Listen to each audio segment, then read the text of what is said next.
タリアングレーハウンドのニアとの生活が始まって91週間が経過しました。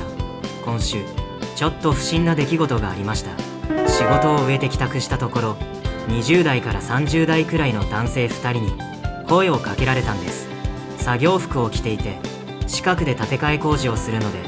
大型車両の出入りがありますと説明されました。さらに話は続き、今後電柱の地中化が進みますとか、自治体の制度を使えば太陽光パネルの設置が無料でできますといった話まで出てきました。突然の訪問だったので驚きましたが、どちらの会社の方ですかと尋ねると、名刺も渡されず、また来ますとだけ言い残して立ち去ってしまいました。そもそも太陽光パネルの設置が完全に無料になるなんて、そんな制度聞いたことがありません。補助制度があるのは知っていましたが、なんだか怪しいなと思い、不審者情報として警察に通報することにしました。人数や服装などを伝えて近隣のパトロールと職務質問をお願いしました。最近はリフォーム詐欺の手口も巧妙になっていて、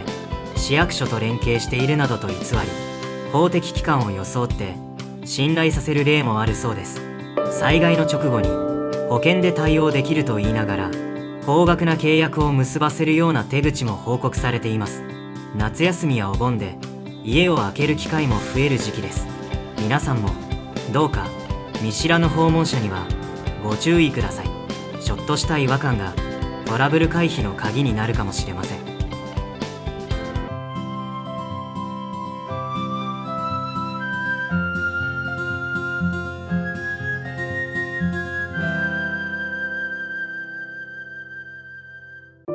今年もニアの混合ワクチンの時期がやってきました。病院に向かう道中、いつもと違う空気を感じ取ったのか、少し落ち着かない様子。到着すると久しぶりのかかりつけ医だったせいか、最初は不安そうにキュンキュン泣いていました。約10ヶ月ぶりのかかりつけ医での診察でしたが、先生は以前のカルテを丁寧に確認しながら、皮膚の状態や足の調子なども気にかけてくださいました。来月予定しているブレート除去手術の話を事前にできたので、気持ちも少し軽くなりました。そしていよいよワクチン接種です。ニアはお尻にチクッと注射されてちょっと驚いた様子でしたが、終わるとすぐにもう帰ろうと言わんばかりの表情になっていました。なんだか頼もしかったです。帰宅後、ニアの骨折治療を見てくれている病院から連絡があり、手術日を調整することに。お盆最終日しか空いておらず、仕方なくその日に決めました。とはいえ当日中に帰宅できると聞いて一安心です。経過観察は自宅でゆっくり見守ることができそうです。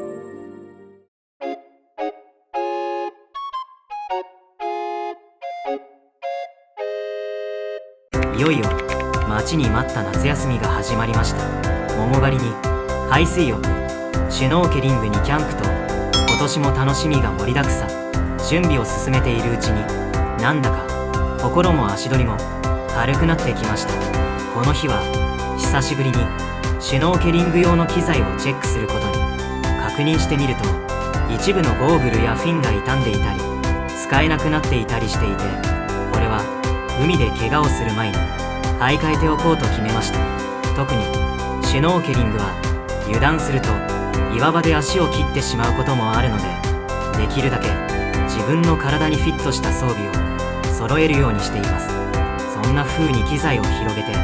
あれこれ試していたら、ニアが気配を察したようで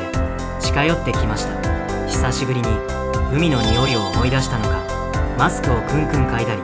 小物を持って逃げ回ったりと大はしゃぎ。準備の手は止まるものの、その様子にこちらまで笑顔になってしまいます。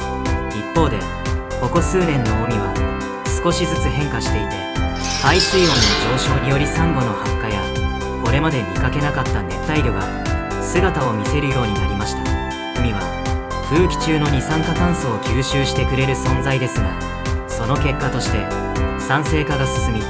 海洋生物たちの暮らしにも大きな影響が出てきています。梅雨も終わりに近づき、本格的な夏の到来です。環境にも配慮しながら怪我に気をつけて今年も思い切り夏を楽しみたいと思います。引き続きこんなテンションで動画を作っていきますので、ぜひチャンネル登録と高評価ボタンをポチっていただき、感想をコメントで教えてくださいませ。